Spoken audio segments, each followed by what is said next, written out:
ওমরার শুরু থেকে শেষ পর্যন্ত কি কি কাজ করতে হয় যদি দয়া করে একটু বলতেন। ওমরার কাজগুলো খুব বেশি না, আমরা মনে করি ওমরা অনেক জটিল কোনো কাজ। ওমরা পারফর্ম করা এটা খুব সহজ একটা কাজ। সর্বপ্রথম কাজ হলো আপনার দেশ থেকে আপনি যখন যাবেন মিকাতে গিয়ে গোসল করে উত্তম রূপে হাতের চুল নখ ইত্যাদি, শরীরের চুল নখ ইত্যাদি থাকলে অবাঞ্ছিত এগুলো কেটে পরিষ্কার হয়ে ফ্রেশ হয়ে গোসল করে এহরামের কাপড়, সেলাই ছাড়া কাপড় পরবেন, পরে লব্বাইকা উমরাতান নিয়ত করবেন। কারোর পক্ষ থেকে করলে লব্বাইকা উমরাতান আন অমুক অমুক মনে মনে নিয়ত করলে হবে যে অমুকের তরফ থেকে লব্বাইকা উমরাতান, বাস নিয়ত করে ফেললেন। এরপরে আপনি রওনা দিবেন। সাধারণত বিমানে গেলে মিকাত থেকে এহরাম পরা যায় না, তাহলে আপনি ঢাকা এয়ারপোর্ট থেকেও পড়তে পারেন, অথবা এহরামের কাপড় নিয়ে বিমানে ঘোষণা দেয় যে এখন আমরা মিকাত ক্রস করব, তখন আপনি পরে ফেলতে পারেন যদি অল্প সময় পান। আর নাহলে এখান থেকে এহরামের কাপড় পরে থাকলে নিয়তটা তখন করলেন লব্বাইকা উমরাতান, বাস শুরু হয়ে গেল এহরাম পরা, একটা কাজ শেষ। এহরাম পরার পরে আপনি তালবিয়া পড়বেন, লব্বাইক আল্লাহুম্মা লব্বাইক লব্বাইক লা শারীকা লাক লব্বাইক ইন্নাল হামদা ওয়ান নি'মাতা লাকা ওয়াল মুলক লা শারীকা লাক। এটা পাঠ করতে করতে আপনি পুরা পথে যেতে থাকবেন। পুরুষরা জোরে জোরে পাঠ করবে, মহিলারা আস্তে আস্তে, বাস দুইটা কাজ হয়ে গেল। এহরাম পরা, গোসল করে উত্তম রূপে মিকাত থেকে নিয়ত করা এবং তালবিয়া পড়তে থাকা। এরপরে আপনি যখন মক্কা যাবেন, হারামের কাছাকাছি যাওয়ার পর হারামে কাবা শরীফ দেখে তওয়াফ শুরুর আগ পর্যন্ত আপনার তালবিয়া পড়তে থাকবে। মসজিদে প্রবেশের সময় মসজিদে প্রবেশের সুন্নাহগুলো পড়বেন, আদায় করবেন, করে ভিতরে ঢুকে শুরুতে আগে তওয়াফ শুরু করবেন। 7টা চক্কর দিবেন। কাবাগরের হাজরা আসওয়াদ পাথরকে বাম পাশে রেখে ডান পাশে সবুজ লাইট এটাকে রেখে বিসমিল্লাহি আল্লাহু আকবার বলে আপনি তওয়াফ শুরু করবেন। 7বার চক্কর দিবেন, 7বার। এই 7বার চক্করের প্রত্যেক চক্করে আলাদা দোয়া নেই, তবে এই চক্করে দোয়া কবুল হয়। দারুণ দোয়া কবুলের একটা জায়গা। মনে আল্লাহর কাছে যত চাওয়া সেগুলো পেশ করবেন। এবং আপনি রুকনে ইয়ামানি বলে কাবার 4টা কোণার একটা কোণাকে, অর্থাৎ হাজর আসওয়াদ পাথর যে কোণা তার আগের যে কোণাটা আছে তওয়াফ করতে যেটা তার আগে পড়বে ওইটাকে রুকনে ইয়ামানি বলে। ওই কোণা থেকে হাজর আসওয়াদ পাথর কোণা, এই দুটার মাঝখানে একটা দোয়া আছে, রব্বানা আতিনা ফিদ দুনিয়া হাসানা ওয়া ফিল আখিরাতি হাসানা ওয়া কিনা আযাবান নার। আর যেহেতু এটা আপনার তওয়াফে জিয়ারা বলে, এটা প্রথম তওয়াফ, অতএব ওমরার তওয়াফ, এই জন্য আপনি এহরামের কাপড় পুরুষরা ডান পাশের বগলের নিচ দিয়ে বাম পাশে কাঁধের উপরে ফেলবেন। এটা করবেন। এটা করে আপনি এই তওয়াফটা শেষ করবেন। এবং প্রথম কয়েকটা চক্কর আপনি জোরে দিবেন, একটু জোরে জোরে দৌড়াবেন প্রথম 3টা চক্কর। এরপরে বাকি চক্করগুলো আপনি স্বাভাবিক থাকবেন।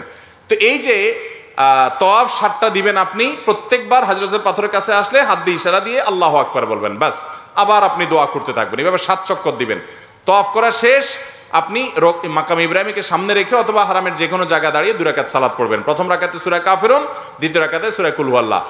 আর এই নামাজের আগে সম্ভব হলে কাবা ঘরের যে চৌকাট মুলতাজাম বলে ওইটা ধরে আপনি আল্লাহর কাছে দোয়া করবেন।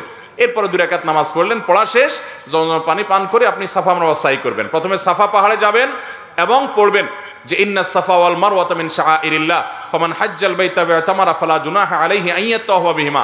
পুরো আয়াত পড়তে না পারলে ইন্নাস সাফা ওয়াল মারওয়াতা মিন শাআইরিল্লাহ এটুকু পড়লেও চলবে, যে সাফা এবং মারওয়া আল্লাহর নিদর্শনের অংশ। এরপর আপনি সাফা পাহাড়ে দাঁড়িয়ে লা ইলাহা ইল্লাল্লাহু ওয়াহদা আনজাযা ওয়াদা ওয়া নাসারা আবদা ওয়া হাজামাল আহজাবা ওয়াহদা এটা পড়বেন। এবং লা ইলাহা ইল্লাল্লাহু ওয়াহদাহু লা শারীকা লাহু লাহুল মুলকু ওয়া লাহুল হামদ ওয়া হুয়া আলা কুল্লি শাইইন কাদির এটা পড়বেন। এরপর আপনি কিবলার দিকে ফিরে 2 হাত তুলে, ওই যে কাবা শরীফের দিকে ফিরে 2 হাত তুলে মন খুলে দোয়া করবেন। দোয়া কবুলের জায়গায় সাফা পাহাড় থেকে নবী সাল্লাল্লাহু আলাইহি ওয়াসাল্লাম সর্বপ্রথম ইসলাম প্রকাশ্যে প্রচার শুরু করেছেন, সেই স্মৃতি বিজড়িত জায়গা আপনি দোয়া করবেন। এটা ইব্রাহিম আলাইহিস সালাম এবং ইসমাঈল আলাইহিস সালাম এবং মা হাজারার স্মৃতি বিজড়িত জায়গা। যাই হোক, সাফা পাহাড়ে দোয়া করার পর এরপরে আবদাউ বিমা বাদা আল্লাহু বি, আল্লাহ সাফার নাম আগে শুরু করছেন, তো আমি এখান থেকে সাই করা শুরু করছি। হেঁটে যাবেন হলো কোথায়? মারওয়ায়। মারওয়া যাইতে মাঝখানে 2টা সবুজ লাইটের জায়গা পড়বে, ওখানে পুরুষে একটু জোরে হাঁটবেন, বাস এটুকু। এবং এই সাইর সময় আপনি জিকির আজকার তাসবিহ তেলাওয়াত করতে পারেন। তওয়াফের সময় ওযু থাকতে হবে, সাইর সময় ওযু না থাকলেও হয়ে যাবে, কিন্তু ওযু থাকলে ভালো। এবং তওয়াফ সাইয়ের মধ্যে ওযু ছুটে যায়, ওযু করে এসে আবার যেখান থেকে ছুটছে ওখান থেকে আবার কন্টিনিউ করতে পারবেন। মারওয়া পাহাড়ে চলে গেলেন, সেখানে গিয়ে আবার ওই যে কাবার দিকে ফিরে সাফা পাহাড়ে যা যা করেছেন ঠিক একইভাবে সবগুলো করবেন এবং দোয়া করবেন। ওখান থেকে আবার আপনি সবগুলো দোয়া পড়বেন। ওখান থেকে আবার আপনি সাফা পাহাড়ে আসবেন। তাহলে সাফা থেকে মারওয়া গেলেন একটা চক্কর, মারওয়া থেকে আবার আসলেন আরেকটা, আবার গেলেন আরেকটা, এভাবে মোট 7টা চক্কর দিতে হবে। সাফায় শুরু হবে, মারওয়া গিয়ে শেষ হবে। যে আসলে একটা না, গেলে একটা, গেলে আরেকটা, আসলে আরেকটা, এবার মোট 7টা হবে। 7 চক্কর শেষ, আপনার ওমরা শেষ। এরপরে পুরুষরা মাথা চুল চেঁচে ফেলবেন, নাচ আসতে পারলে পুরো মাথার চুল ছোট করতে হবে, 2-4টা সামান্য একটু ছোট করলে হবে না।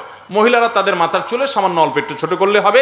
তাদের এহরাম হলো তারা স্বাভাবিক পোশাক আশাক পরবে, অতিরিক্ত সাজসজ্জা করবে না, এবং তারা মুখমণ্ডল এটার উপরে যদি ওড়না দিতে হয় অন্য পুরুষরা থাকে তাহলে সেটা যাতে আপনার মুখ বেঁধে রাখা না হয় সেটা খেয়াল রাখবে, কাপড় টেনে রাখবে যাতে পরপুরুষরা না দেখতে পারে। আর কোথাও পরপুরুষ না থাকলে মুখ খোলা রাখবে এহরাম পরা অবস্থায়। আর এহরাম পরা অবস্থায় পুরুষরা সুগন্ধি ব্যবহার করবে না, সেলা আলা পোশাক পরবে না, আন্ডারওয়্যার পরবে না, মাথায় টুপি মাথা ঢাকবে না, এই সমস্ত কাজ করবে না। কোনো পশু পাখি এমনকি আপনার মশা টশা ইত্যাদিও মারবে না, যথাসম্ভব তাড়িয়ে দিবে। অর্থাৎ এক কথায় এহরাম পরা অবস্থায় নিষিদ্ধ কাজগুলো সব করবে না। সাফা মারওয়ার সাই শেষ, মাথা মুন্ডানো শেষ, এখন তিনি হালাল হয়ে গেলেন। এখন যেগুলো নিষিদ্ধ ছিল এহরাম অবস্থায় সেগুলো সব এখন যায়, সেলাই করা পোশাক পরতে পারেন। তার ওমরা শেষ হয়ে গেল। অত্যন্ত সহজ এবং খুব আপনার অল্প কয়েকটা আমল এর মাধ্যমে ওমরা সম্পন্ন করা যায়। আমরা যারা ওমরা করি নাই, আল্লাহ তাআলা আমাদেরকে জীবনে বারবার ওমরা করার তৌফিক দান করুন। আর যারা আগে একবার করেছেন, আল্লাহ রাব্বুল আলামিন তাদের সবাইকে আবার ওমরা করার তৌফিক দান করুন। বাইতুল্লাহ যাওয়ার যে স্বাদ, ভাইরা আমার, এই স্বাদটা আস্বাদন যে করে নাই সে বুঝবে না যে আল্লাহর জমিনে কত বেশি স্বাদ এবং তৃপ্তি আল্লাহর ঘরের জিয়ারতের মধ্যে। আল্লাহ আমাদের সবাইকে এই স্বাদটা বারবার আস্বাদন করার তৌফিক দান করুন। এই স্বাদ আস্বাদন করা ছাড়া আল্লাহ তাআলা আমাদের কাউকে যেন মৃত্যু না দেন সেই তৌফিক দান করুন। জাযাকুমুল্লাহ খাইর। ভাই আর দেরি না করি, অনেক রাত হয়েছে, আমরা একটু প্রশ্ন উত্তর দিয়ে আপনাদের পুরস্কার দিয়ে তারপরে শেষ করি।